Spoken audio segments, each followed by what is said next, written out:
Hi YouTube, my name is Jack, and today we're going to talk about a sort of one-size-fits-all mentality that I think we find it a lot in occultism, and I think we also find a lot of people who are really unhappy with it in occultism. But it sort of gets talked about as a default interpretation, as a default approach to what occultism is. And the title of this video is inspired by my friend Sam Block, who, I don't know, I haven't really talked to Sam since Twitter went belly up, but I still think of him as a friend. Anyway, Sam is an occultist, he's a hermeticist. He's much more on the wizard shit.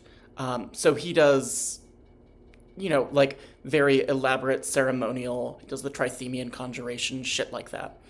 And years and years and years ago, on Twitter, before Twitter went belly up, he made a throwaway comment that he kind of wanted nothing to do with Kabbalah because he saw it as a Procrustean bed.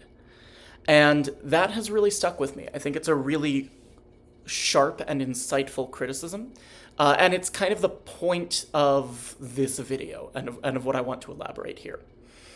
So, for anyone who is unfamiliar with the story of Procrustes, Procrustes was a bandit who had a bed that was the length he considered the ideal height for a man. And he would kidnap people, lay them out on that bed, and then get them to fit that bed exactly, no matter what he had to do.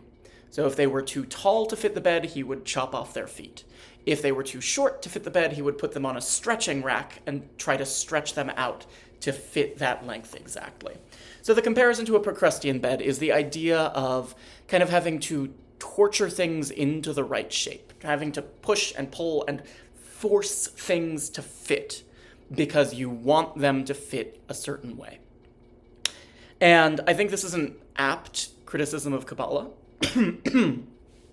I think it's also an apt criticism of a lot of the kind of one-size-fits-all systems that we tend to apply in occult spaces. I think, for example, it's a very good criticism of astrology.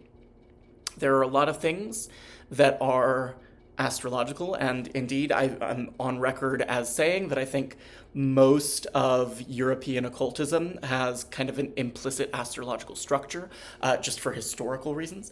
There are lots of things that don't fit into an astrological framework, and again, I'm on record as saying I really don't think that Wicca in particular fits with astrology. There are people who disagree with me on that. Patricia Crowther is famously of the opinion that Wicca is deeply astrological. Personally, I can't find any way to reconcile Wicca and astrology. I don't think they go together. But the kind of general point is that some of these really big systems we tend to want to treat as universal. And so we take everything we find and we either stretch them out or chop off pieces of them in order to make them fit. And I think a really good example of this is from a book by this guy named Jack Chanak. I've heard this guy is an asshole, so to be clear, when I'm reading an excerpt from this book, I am not condoning him. He may be problematic in ways I don't know about, but I think this is a very good example of the kind of attitude that I want to discuss here. So we're going to set aside who this author is, and we're just going to look at what he has to say. So in Kabbalah for Wiccans, I wrote, "Once you start studying Kabbalah, you'll quickly find that everything can be understood in Kabbalistic terms. Kabbalah contains many disparate elements that were part of Western occultism before Kabbalah with a K, Jewish Kabbalah, came onto the scene. But those elements have since been synthesized in a way that makes them nearly impossible to disentangle from each other. Because of the sprawling, all-encompassing nature of Hermetic Kabbalah, just about every color, number, plant, animal, incense, and stone can be viewed through a Kabbalistic lens. Kabbalah shifts the way we perceive our surroundings, so that everything is laden with symbolism and esoteric meaning. Someone accustomed to seeing the world in that way cannot simply decide not to see it anymore.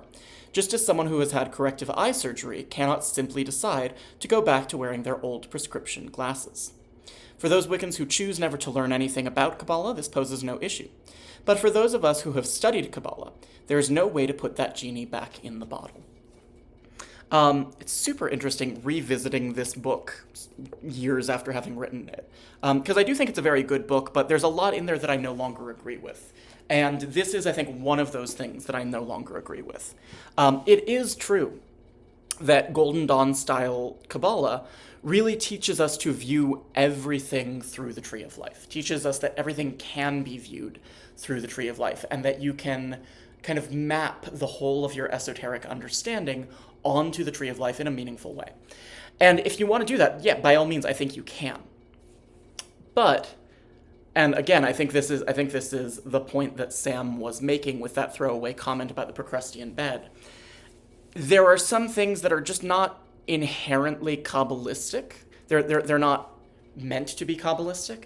And when you filter them through Kabbalah, you end up either adding things in that weren't originally there in order to make it fit, or you end up removing things that were originally there in order to make it fit. And that's not necessarily the world's worst thing. I think there are valuable insights that can be gleaned by looking at an esoteric practice from various different points of view. But at the same time, I think there is also something to be said for trying to meet each thing on its own terms. So a really good example of this is Samuel MacGregor Mather's translation of the Key of Solomon, which he made adjustments to in order to make it more Kabbalistic. In particular, the sort of big seal of Solomon, he adapted in order to make it map cleanly onto the Tree of Life. Which, his magic worked. They had good magic in the Golden Dawn. And I'm not saying otherwise. But it created something that was a little bit different than what was happening in the source text. Both, the source text and Mathers's version, both are good texts, both have something valuable to say. But they're different. There's a layer of representation, there's a layer of something else that has either been added in or taken out in order to make this fit with Mather's preconceptions about what magic should look like. And I think that's true whenever we have a universalizing theory of magic. Whenever we say all magic is X, Y, or Z, we immediately fall into this trap of saying, okay, all magic is X, Y, or Z, therefore everything I see has to be made to fit X, Y, and Z. And if it doesn't, there's something wrong here and I need to make corrections. I need to make adjustments. Another very good example, I think, is tarot, and specifically, even pre-Golden Dawn. If you look at the Tarot de Marseille, most books that you read, even on the Tarot de Marseille, will tell you that the 4 suits correspond to the 4 elements: earth, air, fire, and water. That's an assumption. That's something we are importing in order to make the Tarot de Marseille fit into our preconceptions about what an occult divinatory system is supposed to look like. And you read, a lot of the early Antoine de Courtegibelin, you read early stuff on interpreting esoteric tarot. The 4 elements are absent. You have maybe variations on, the 4 suits correspond to 4 social classes. So the coins correspond to merchants and the swords correspond to nobility and so on. That's very different than the 4 elements. And you can make it fit, but there's the thing, you're making it fit. You're putting it on the Procrustean bed and either stretching it out or cutting it off in order to make it fit. And I understand that impulse, right? I have come to things from that impulse before. For anyone who's unfamiliar, who's new to this channel or new to me, I got into occultism starting with tarot, and then from tarot I got into Kabbalah. because I was in college and couldn't afford a lot of books, and the texts that were available for free online were Golden Dawn sources in the public domain. So a lot of my sort of early forays into occultism were through tarot, trying to understand the esoteric structure of tarot, and that ended up being a lot of Kabbalah. And then from Kabbalah, I made my way into magic more broadly, started practicing Wicca, and brought a lot of the Kabbalah with me into what I was doing in Wicca. And that's really what this book is the product of. These days, I really don't do much Kabbalistic magic.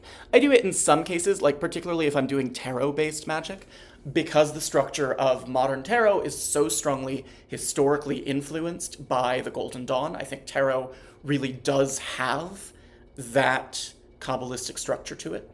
But with a lot of other things, a lot of the magical work that I've been doing in the past several years at this point has been trying to set aside my assumptions, set aside my preconceptions about what magic and occultism is in general, and then trying to come to a practice like the Tarot de Marseille, or like Wicca, we'll get there in a second,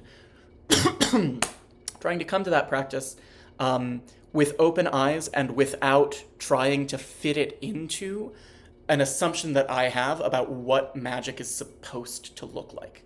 And instead just asking, what is this magic? Like if I set aside everything that has been imported by people later on who had an assumption, who had a preconception, and were trying to make something fit onto their Procrustean bed, what's actually here? How does this system stand on its own 2 feet? So I've been doing a lot of work off and on with the Tarot de Marseille about that. I'm really struggling with that. It's a hard project, partly because it's so hard to set aside the things that I already know about how to read tarot and to approach it with completely fresh eyes, partly because almost every book or resource that's out there is importing at least some of these post-Golden Dawn assumptions about tarot, and it's very hard to disentangle those. So that's an ongoing project. That's one where, I'm working on it. I would not say I've been successful there yet, but it feels really rewarding to try. The other big one that I've talked about fairly frequently on the channel here is just trying to kind of come to Wicca with that attitude, right? Not thinking about how does Wicca fit into the landscape of Western occultism? How does Wicca fit with what I think I know about other types of occultism? And just looking at Wicca on its own 2 feet. In particular, I've always felt that Wicca has nothing to do with astrology. I feel that very strongly. But in particular, there are 2 concepts that you hear people use a lot in contemporary Wicca. And those are the 4 elements and then the idea of occult polarity.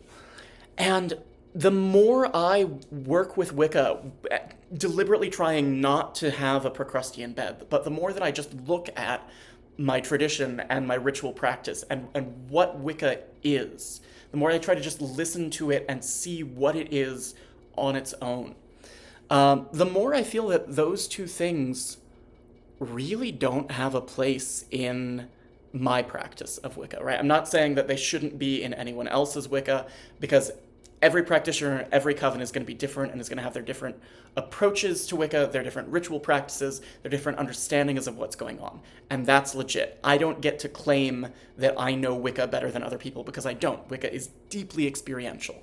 And what other people experience is just as legitimate as what I experience. But for myself, I really find when I look at Wicca, when I just sit with it and do Wicca, and just steep myself in what's going on in my ritual practice, there's no place there for the 4 elements, and there's no place there for this very Dion Fortune idea of polarity. Those are things that feel like, well, and I mean historically, it's also just demonstrably true. Those are things that were brought in later by people who felt that they fit very well on a Wiccan framework and wanted to kind of make that fit. But I'm in a place currently, and this may change over time, I'm in a place currently where I don't want to make anything fit. Either it fits or it doesn't. And if it doesn't, then I want to set it aside and see what is actually there without needing to be forced. Very difficult, very frustrating that I can't talk in terms of specific examples here, because I have specific examples to make, but what I will say specifically with polarity, there are a lot of ideas, there are a lot of things in ritual practice about the relationship between a high priestess and a high priest, about sort of some gender norms in Wicca that I think a lot of people have sort of backfilled the concept of polarity as a way of justifying those gender norms, which, sure, I don't think that's illegitimate. I don't think we need the concept of polarity for that. I think that it's enough to say that historically Wicca has, not always, but in many cases, had certain kinds of gender norms, that there have been certain kinds of norms around the ways that different people in a circle will move energy or so on. Again, I did a video about this a while ago. It's really interesting talking to other initiates about this, because there are lots of initiates who are like, yes, absolutely, this is what we were all taught. Everyone does it that way. There are lots of initiates who are like, what the fuck are you talking about? There are no gender norms like that. Where did you even come up with that? So certainly not a universal thing. But I find that when people are talking about polarity specifically, it often feels like there's a practice in place, and they're looking for kind of a retroactive justification, a retroactive theological underpinning for the practice, and that's where that comes from. But I think, I don't want to say that it's a mistake, because it's not a mistake. Again, like, it's entirely legitimate for people to bring other things into their Wicca, and I've done it before, so I'm not one to talk. But I'm currently in a place right now where I don't want to be importing things from outside of Wicca in order to try to make Wicca make sense with what I think I know about the rest of occultism. I really just want to sit with the basics and the bare bones of my practice and let them and sort of let them speak. Even if that means that there are things that I don't have a rich theological justification for, because in many cases I think that Wicca doesn't have rich theological justifications to offer. I think in a lot of cases Wicca just has, like, this is the practice, this is what we do, and you as an individual can sit with that practice and find ways that it's meaningful to you. But that doesn't mean that there's going to be a thing that needs to be shared and taught.